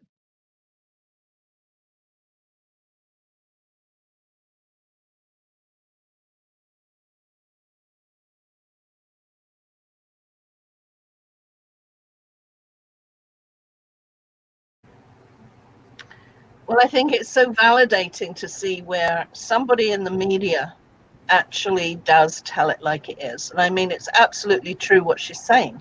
I mean, what mother would not answer 48 questions, just very basic questions of what did you see when you came into the room? Where did you go? What did you do? And Kate refused to answer them, 48 questions. And the only one she did answer was the last one, which was something like, do you realize that you could be, I can't remember the words, not messing up the investigation, but you could be doing that. And she said, yes, she does recognize that she could be jeopardizing the investigation. Now, what mother would do that? Not one that, no. I try really hard a lot of times to not judge people on how they act in situations that, especially ones that I've never been in. But I think it's pretty safe to say that any parent that's lost a kid, especially a kidnapping where you don't know the outcome of it, I would never get sick of talking about it and telling the details over and over and over and over. Even if the whole, if you feel like the whole world thinks you're guilty, it wouldn't matter to me. I would talk about it constantly. That's all I would do. Yeah, it's so very sad. I'm just going to play the this one just so everybody knows they're not in the clear. Don't ever think that when you see media or anybody saying they've been cleared of any involvement, that is absolutely not true. And it's been almost 10 years since Madeleine McCann disappeared on holiday in Portugal, but her parents have just been told they are not in the clear. Mark Williams-Thomas will investigate, so we'll see you tomorrow. Have a great day. See you then. Bye-bye.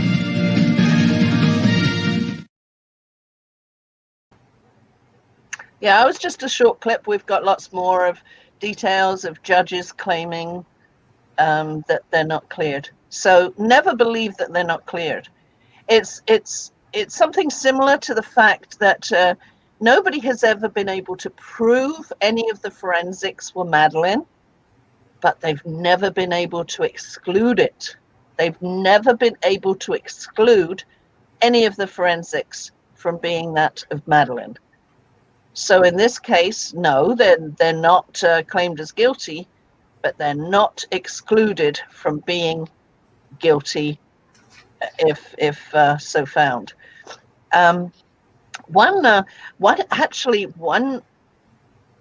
the most viewed videos that we have on the channel is I want to give you what the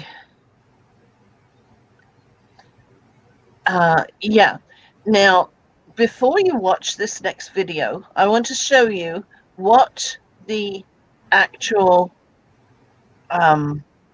journalist said to Kate, and just watch her look.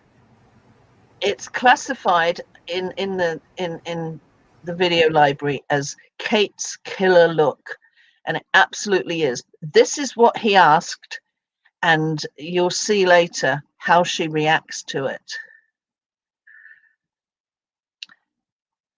It was roughly transcribed because I did it, I think. So, well, how do you cope?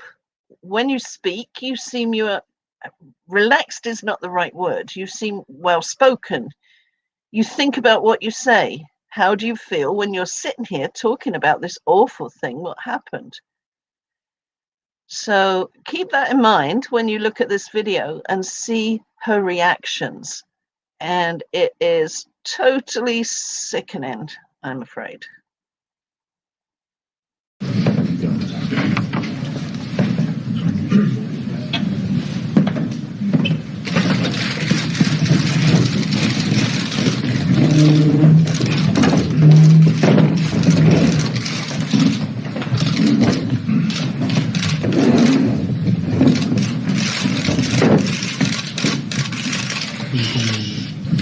Okay, we're going to have 1 minute of photographs, please. 1 minute of photographs, and then please sit down.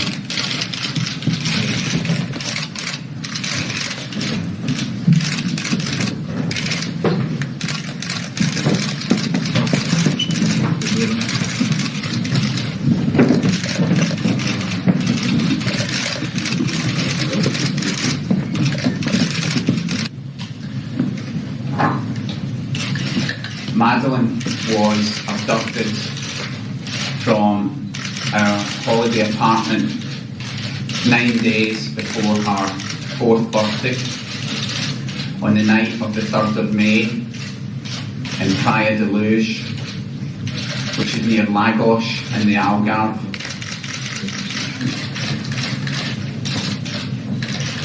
Despite a very extensive investigation conducted primarily by the Portuguese police but with marked assistance from the British police, we're still uncertain who's abducted her, what their motives are and where she is now. She was wearing pyjamas almost identical to these ones. These are Amadeine's the younger sister, so they're a little bit smaller than Madeleine's. What you can see is a pink top with an character reveal on and short sleeves. White pyjama bottoms with a floral print on, and another picture reveal on the right leg, lower right leg. So as I say, these are virtually identical to what Madeleine was wearing, only they're a little bit smaller, and Madeleine's doesn't have as much on.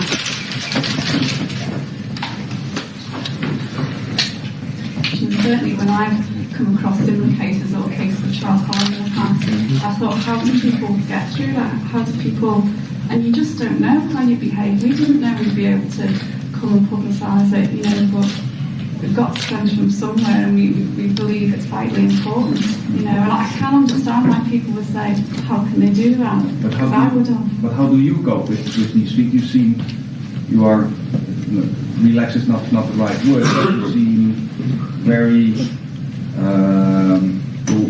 well spoken. You think about what you say. How do you feel when you're sitting here and talking about this awful thing? What happened? I think you know, we're not going to talk about what happened in any detail. Emotionally, that is incredibly difficult to talk about how we were at the time. But we have had a psychologist, and we've had taken a lot from it. And in the very early days, and hours after Madeleine's abduction, we felt completely helpless. And I've said this before, it was the darkest place imaginable. And many people have said to us, it is a parent's worst nightmare, and it is. Now, did you notice that look? From the comment that she was asked, that look was just so telling. Here's another quick clip. I don't know about you, but I'm always distracted by the little chap behind the statue who peeps out. Now, I'm not sure if he's in this clip, but if you watch it again, he always makes me laugh. Difficult to talk about how we were at the time, but we have had a psychologist, and we've had. No, he wasn't in that one, but can you see that look? And again, I'll just repeat what made her look that way when she was asked this. Well, how do you cope when you speak? You are relaxed is not the right word. You seem well spoken. You think about what you say. How do you feel when sitting there talking about this awful thing, what happened? And she gave him that look for that comment. Yeah. It's actually, that video has had nearly 500,000 views, if you can believe that. 400 and something thousand. So, but you see what I've noticed, and we all know how it works. There's certain words that bring in the views. And although I've always tried to include Madeleine or Maddie or McCann, which in the title, which of course brings the views for the subject topic that it's about. One thing, except for that video, and I think one other, the one thing I won't do is use words that I know will bring a lot of views just for themselves. That was needed. I think everybody looked at that and thought, whoa, that was like a killer look. So that's why that's got so many views. It's just the way YouTube works. You put in a title with a name that brings a lot of views and you get the views. But that's not how I do things. So we all know who does, but that's another story. Now, there's one I actually don't have. Can you believe? Well, it didn't come out till later because I did most of my videos in 2011, 2012. And so I didn't really do one on this. It came out later. Maybe it didn't. Never mind. It's about the text messages that Jerry received. Now, on Wednesday morning, he received text messages which he doesn't account for. Now, they both deleted their phone records, their phone messages. The reason they know they deleted them is because I think, I'm not, forgive me, I can't remember if it was Kate or Jerry, had a message to the other one, which the other one hadn't deleted, so that they knew that the messages were deleted. I think it was one from Kate to Jerry. She deleted it on her phone, but it actually showed on his, or vice versa. Anyway, on the Wednesday morning, there were text messages that arrived. And these were of great interest to the Portuguese police. In fact, they took it to court in Portimão, and it was rejected. They wanted to know what was in these text messages. And subsequently, just before the files were released, when in July, a month before, they took it to Supreme Court to try and find out what was in these messages. Now, stop and think here. This was these were text messages received on the Wednesday morning, around 8 o'clock in the morning, they started to arrive. Now, why would these be so important to the Portuguese police if they didn't think that something had happened to Madeleine prior to the evening of May the 3rd? I believe absolutely, almost without question, that they do know that something was happening during that week. And that's why they needed those text messages. But also what I found was important, and I'd actually forgotten about, was that they checked into the messages between them. They'd intercepted them, and they knew what was in those text messages, in their other messages, but they couldn't be used in the case. So they know some of the messages between them. So I'm not sure exactly what sequence I have these in, but okay, first of all, now there was, on this list, I believe there were 16 messages, and Jerry denies, but he denies 14 messages. Now that's the clever way of doing things, isn't it? You know, there were 16 messages, Jerry. Well, I didn't receive any 14 messages. It's just that clever way that people get around denying stuff. They just don't give all the information, and that's why the transcript of the court proceedings in the Madeleine case, the court proceedings, which were when they were in Lisbon with the Gonçalo Amaral, there were several police officers that got up and testified in the court on his behalf. And the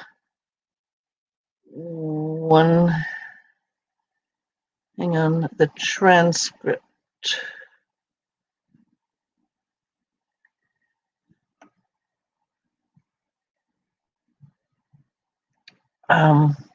Yeah, the details of the transcript were, and I have to get close to see this. Kate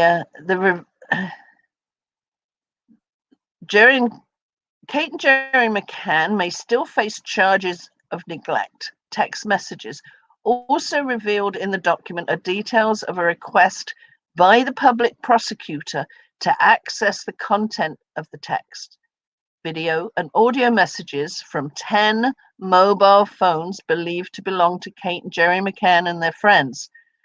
The request had already been rejected by a judge, Pedro Frias, at the court in Portimão.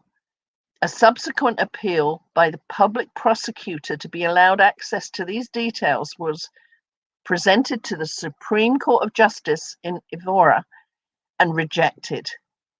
If you have, and blah, blah, blah. So basically, they had that information. Let me add. So this was in the trial in Lisbon. John De Paulo, he was tweeting live during the course of the trial. We didn't, of course, get everything in detail, but we did get a lot of information. And a report into the disappearance of Madeleine McCann, signed by a police chief, said she had died in the family's holiday apartment, a court has been told. The lawyer in charge of the original inquiry into Madeleine's disappearance said the report was signed by Tavares de Almeida, who was chief inspector of police at the time Madeleine vanished. Jose Miguel Jimenez says, sorry about that, also revealed that text messages sent by Kate and Jerry McCann were intercepted by police who were suspicious about their role in their daughter's disappearance, but the texts were not considered as part of the investigation because a judge would not allow it. So this is something which I find is absolutely important, that they actually have suspicious messages and they were intercepted, but they weren't allowed to use them. And I think it all confirms everything about what we know. This was the public prosecutor applied to Supreme Court. I mean, why would they apply to the Supreme Court to get these messages just before, a month before the case was shelved? The messages started arriving Wednesday, May the 2nd at 8 a.m., which is Jerry's text messages. If nothing had happened to Madeleine before Thursday, why would they be considered so important? Had something happened before the Wednesday? Could there have been something contained in them that may have prevented the shelving? If not, why the rush before the final report? And other details. But here, reports from the Brigade of Information from the files. Restricting this information to the McCann couple once established that no communications that could be seen as suspicious were detected from the other members of the group. The following calls are notable. And it was a number from which 14 text messages were received on the eve of the disappearance, and another 4 messages on the 4th. Now, earlier, District Attorney Jose Megales Menezes, I'm sorry again, told the court how text messages sent by Kate and Jerry were intercepted by police who were suspicious about their role in the daughter's disappearance. He said the phone taps were set up in order to clear or implicate the McCanns, but the texts were not considered as part of the investigation because a judge would not allow it. But that does not mean that they do not have all the information from those texts. And it's something which I'd actually forgotten about. This was in a court. This is a fact in a court.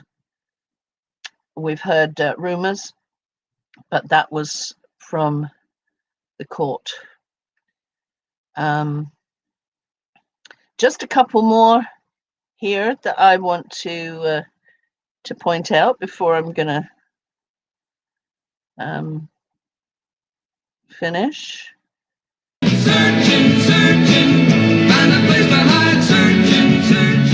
From all that I've been taught through all this time, there's any that touched you most, that you kept thinking about it, could have been her? I mean, the things that are the most obvious are the sightings on the night of a child being carried, 2 separate things in Praia da Luz. But since then, I don't think there's been anything that I've really... There's been 1 or 2 I've looked at twice. Can you tell me which were they? Can't remember the specific... So wasn't there, that was Amsterdam or... You gotta keep searching, searching, find a place to hide, searching, searching.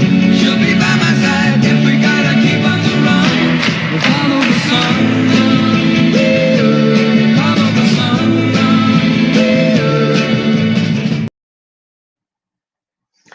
Can't remember important sightings. I mean, these kind of things, I don't know about you, they're non-specific as far as fact goes, but boy, oh boy, they're really telling. There's, I think, 2 more that I want to show, 2 or 3, maybe short ones. But this one is where the priest and his wife, who are close friends of the McCanns, in fact, they came back to live here in Canada, fairly close to me. They were putting one of the receptionist, putting pressure on her. They wanted information.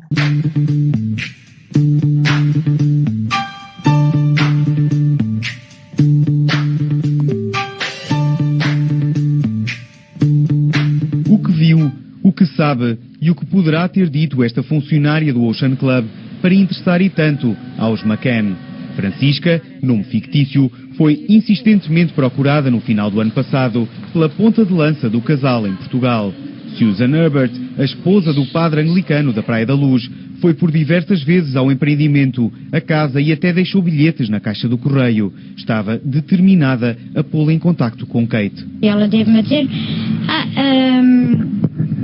Kate quer contactar contigo porque quer te fazer perguntas, etc. Perguntas. Porque há um pormenor, eu na altura que isso aconteceu, eu estava de folga, tive 3 dias de folga, percebe? Portanto, não...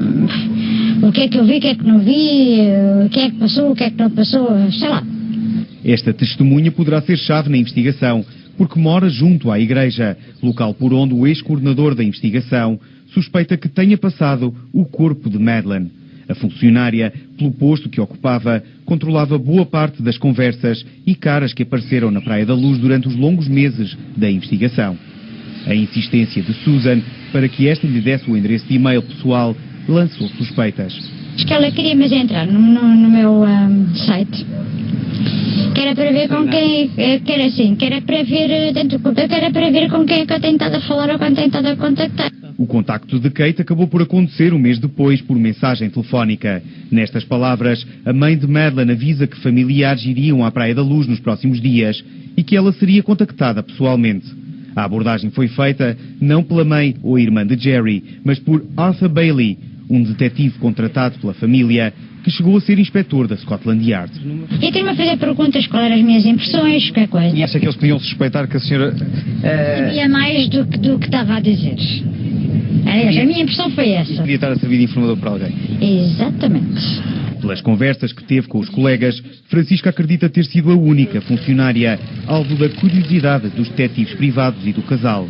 Não parece ter dúvidas de que Madeleine está morta e espera explicar porquê a Gonçalo Amaral, agora que o ex-inspetor está empenhado em reabrir o processo. Under pressure. Pressure.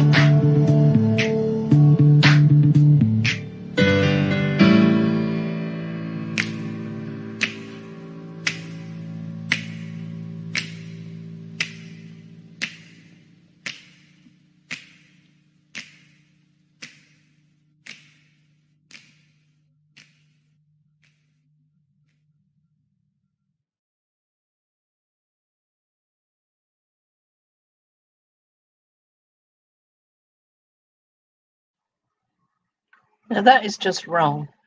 The McCanns had their own detectives, supposed detectives. I'm afraid, from what we know, they were clowns. I mean,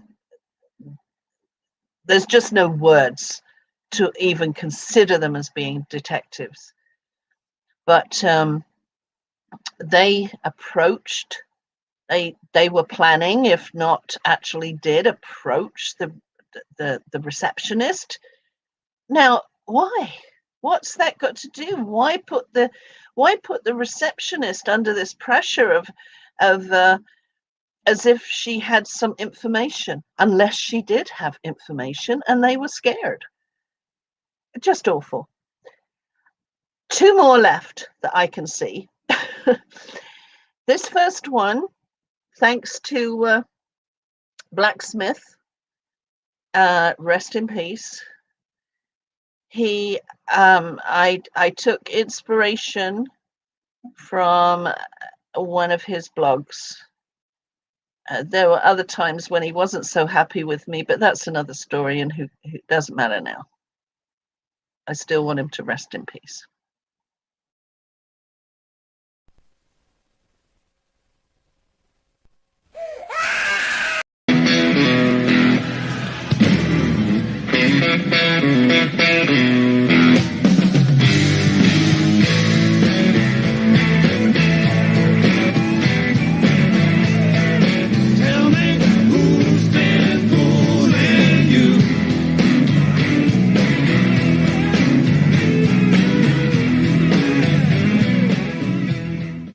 Came back today really to meet with our advisors, including Rogerio Alves, to really discuss what can still be done in the ongoing search for Madeleine.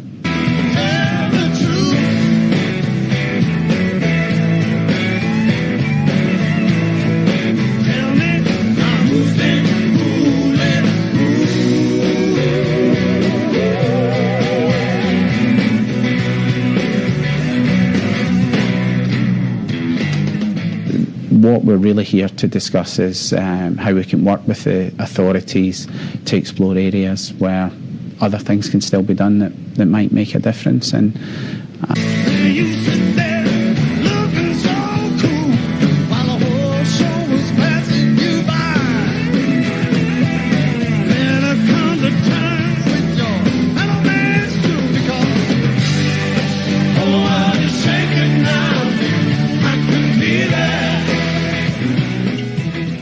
Are you going to meet with the Portuguese authorities? We haven't got anything specific planned at this point. This is very much my, the first visit over here, and just to look and to try and get a scoping of what we can still do, really.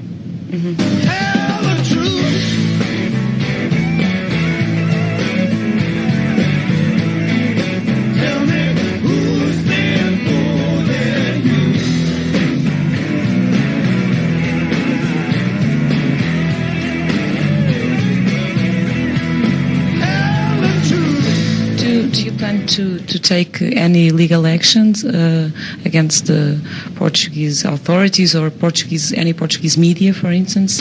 I think we want to make it absolutely clear what's gone in the past is by and large done, and we very, very much want to focus on what can still be done for the search, and that's what our priority is, and it always has been, really. So any of these things are just, they're not really relevant at the moment.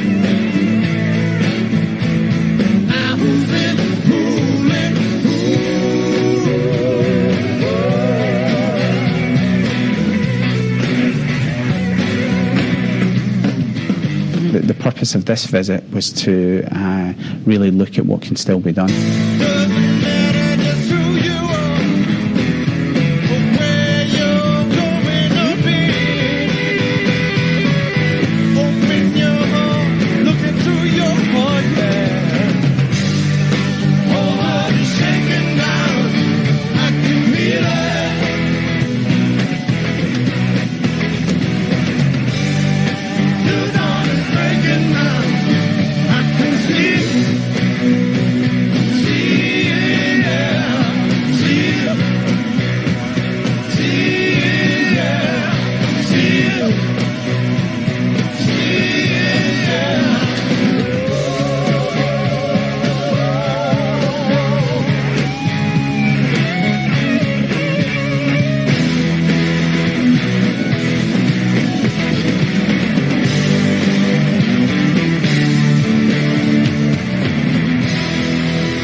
And there is Jerry denying the fact that when he returned to Portugal, what he claimed to be checking out about searching for Madeleine and what could be done was actually to meet up with the lawyers so they could start the proceedings to sue Gonçalo Amaral. A total lie, and proven by Kate's book, when she mentioned about the fact of that date that they were over there to see Isabel Duarte. Now, I think I'm going to finish there. Well, I'll leave you with one more video after, but before that, thank you so much, Shirley. If there's anything that I should know. No, there's just RP, and we talked to this person a few weeks ago, has been trying to get a hold of you, and Carrie and I have let her know that we will make sure that we talk to you about it. So just wanted to let her know. The chat is messed up. It seems to be at different levels. For some people, they're getting certain messages slow. For other people like me, I'm not getting any. I keep refreshing and nothing's coming through. So that's why I wanted to just say it on here, because I know that there are people still listening, but I don't know if they can see whatever I type. Oh, okay. Yeah, because at the start, Tracy was telling me that the messages kept disappearing. Yeah. I put a couple in and they disappeared, and then I put one in and then it's just sitting there. I mean, there was one that I saw, it was like 25 minutes. It was the same message from someone. And then finally I started seeing a couple more, but then it just seems to stop again. So it's just something going on with YouTube right now. So Well, maybe YouTube, maybe it's me. Maybe they left me. Maybe they decided that's it, Liz. We don't want any more. That's not it. That's not it. So if there were any questions within the past, 30 minutes, I apologize. I didn't see them, and hopefully we can get to them next week. Yeah, that's fine. And of course, you can always put something in comments, and certainly I will keep checking with you to find out who RC is, so that I can who is it? RP. And RP. She gave us her real name last time. Yeah, we will talk to you about it. Yeah. Okay, that's great. And I hope this particular video has had a whole lot of different reference videos in it. Now, it could be that at some point there was something played that was copyright. Now, all of these videos are from my existing library, but from the one that I was going to play first, I understand that it meant that it was blocked. Maybe that has something to do with why chat has stopped. But because back in 2011, 2012, when I did it, there was not an issue. Maybe there is now.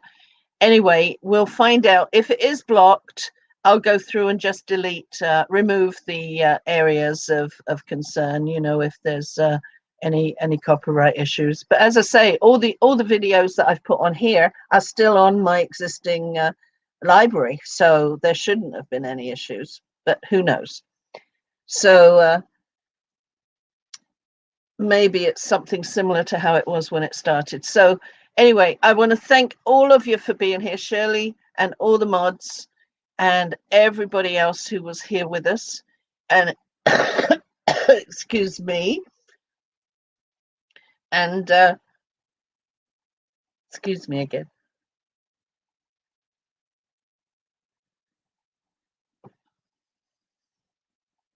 And if there is anything else, then please let me know.